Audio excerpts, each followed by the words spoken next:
let's move to something that's better. So Nier, I love the original Nier to death. And I'll get into why in a minute. And I love Platinum. So obviously this is for me. This is the perfect product for me, Nier Automata. And I had to wait for the game to come out on PC because I'm not going to play it. I know it's stupid. I could have just played it on the PlayStation. But I had the amazing Zelda to play, so I'm willing to wait a week? I don't even know. Several days to play it on PC. So it came out this morning. I've been able to play about 2 hours of it. This is also a game that I didn't really watch any trailers for. I just saw the good reviews. I didn't read them. Didn't see or hear anything. Like I'm not paying attention. I just know it's a game I want to play, so I'm done. I'm sold. I want to play Nier. And the first 2 hours of this game are absolutely incredible. My expectations blown way over. Like everything about this, I love to death. It gets Platinum's combat and all that shit perfectly down, and it has the amazing Nier oddball weirdness. For instance, the original Nier had these moments where, it's a third-person action game, the original one, not with this good of combat, but it had these, it's going to be over the shoulder this time, and now it's almost like a Diablo game, and you're dodging bullets, which this game adapts, in spades.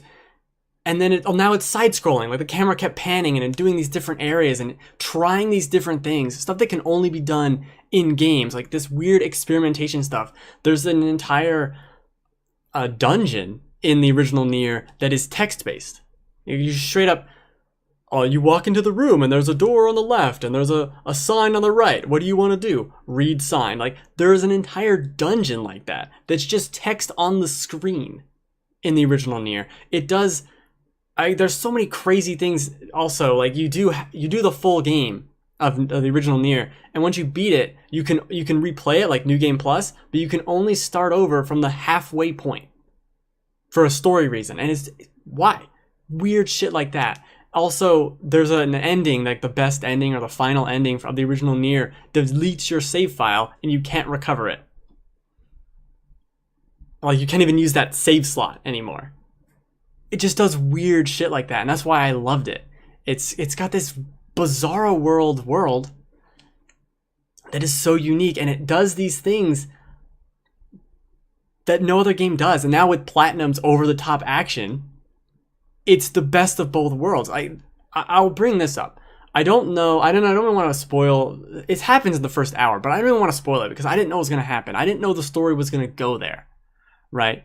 The beginning of the game is this. This is the demo, but this is the beginning of the game as well. I didn't know it was going to go where it went. And once you get there, my mind is still like trying to like get the gears moving of what happened, like what's going on in this world. And you're in this base and it's all in sepia tone for no reason, just because it can do weird stuff. It does. And that's why I love it. There's these like chips you can put into your loadout. Think of it as your loadout. So even a bunch of different slots you can fill up, and some take up more and some take up less, right? And it's things like an experience gauge or enemy HP bars. So you can unequip them or whatever. There's one that's your CPU unit. You have to have that, right? It tells you in the description, if you remove this, you'll die. But the game lets you remove it and kills you. And then the credits roll really quickly, and it's like, hey, don't do that. You unlocked ending F or whatever. And then it lets you just play the game from where you were. It does weird stuff like that. While I was playing, I was kind of messing around when I was going to record some footage for it. And if you die at the very beginning, it gives you an ending. Like it just says, oh, and they failed. Here's the credits really quick. Like you unlocked ending W. It's weird shit like that. And that's why I love Nier.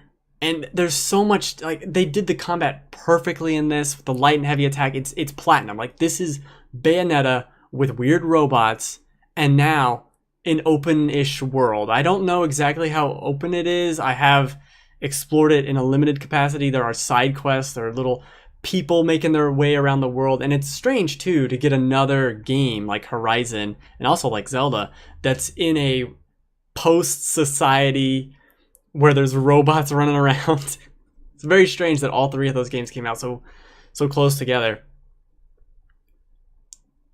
But this is I didn't think after playing so many hours of Zelda that I could go into another game and like it this much. I didn't think I'd like this game this much, and I know it's super early, so I played 2 hours of it. But this game is perfect for me. This is exactly what I want from a game. What I want from Nier. What I want from Platinum. Everything about it is exactly what I want, and the PC port is great. It's worth mentioning that.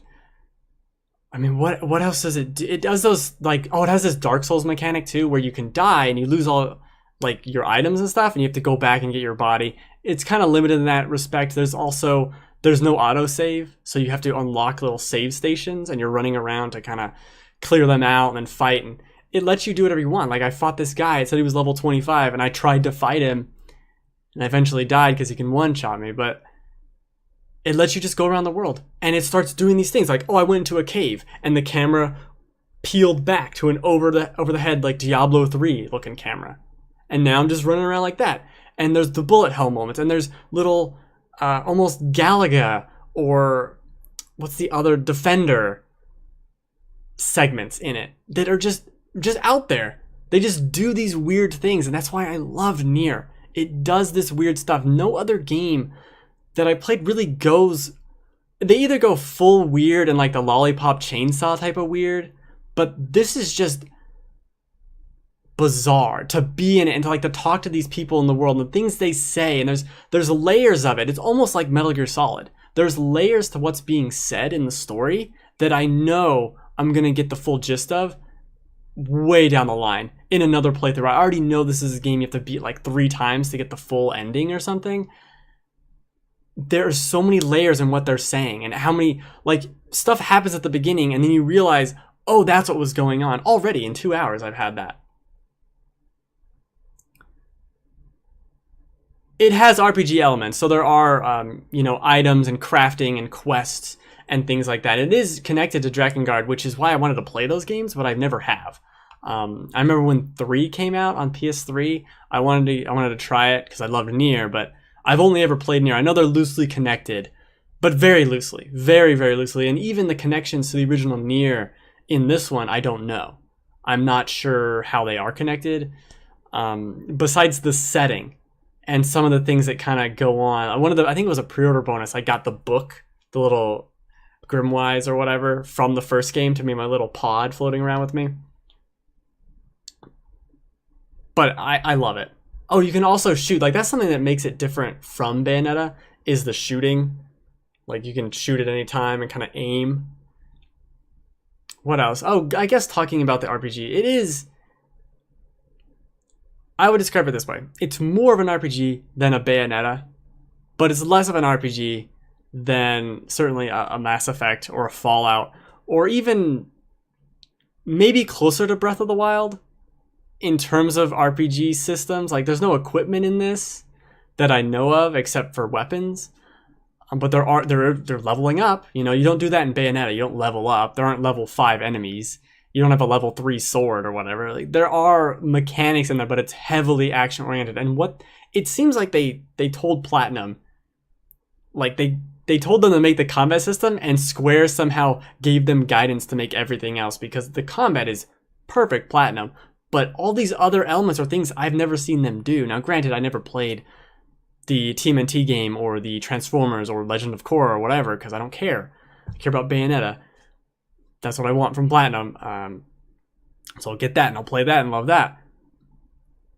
But this is chocolate and peanut butter to me. This is 2 great tastes that are great together. And I love what it's doing. And I can't wait to play more of it and to beat it and to play it again and see what they like. Because from what I hear, the second playthrough has all these different, like, new content, basically.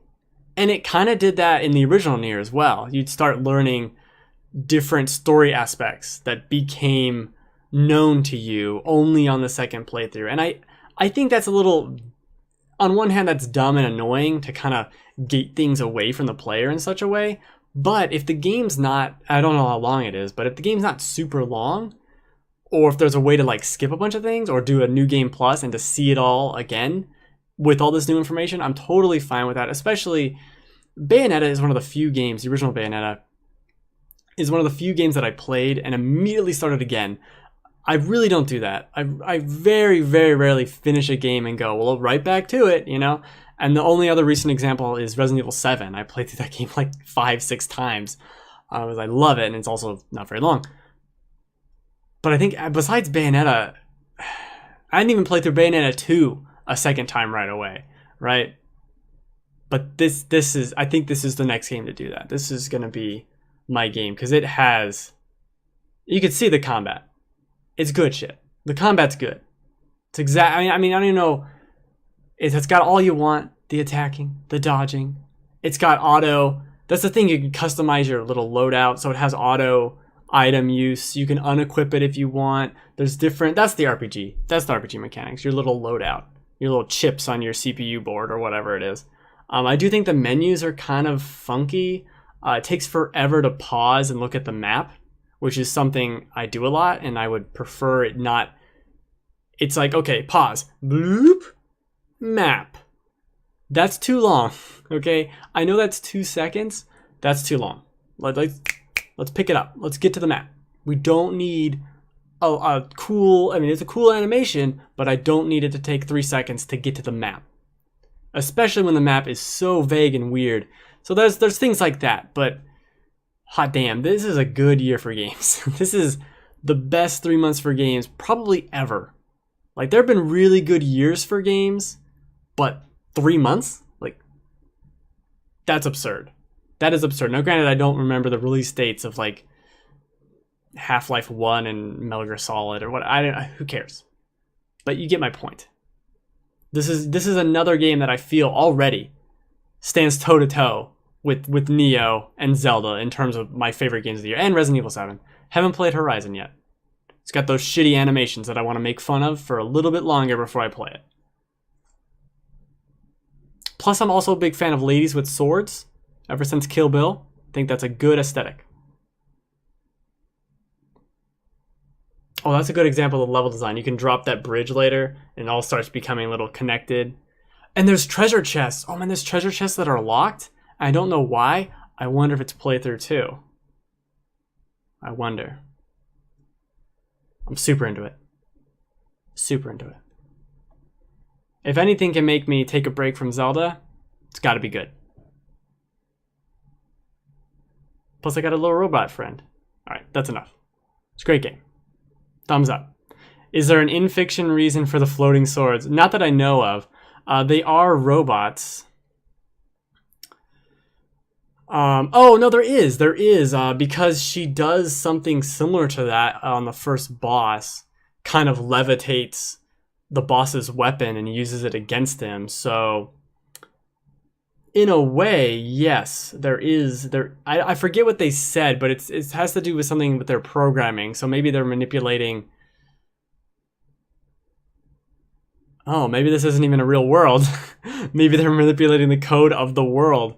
Wow, that might be a spoiler that I stumbled upon. I don't know, but there was some rationale because she was able to catch a giant thing and hold it in the air too, and that was explicitly done in a cutscene. Huh. I don't think it'd be fake. Why would it be fake? I don't know. Now I don't know. Now I'm gonna be looking for clues the entire game, trying to figure out. Oh, it might just to be cool. There are a few things that are just to be cool, I would say. Honestly, though, if the little robot buddy can fly, I would say that the... this is a side-scrolling section, obviously. If the little robot buddy can fly with no propeller or obvious propulsion, the swords can fly too. I know it's kind of... whatever, but I think you gotta suspend your disbelief a little bit for the floating swords.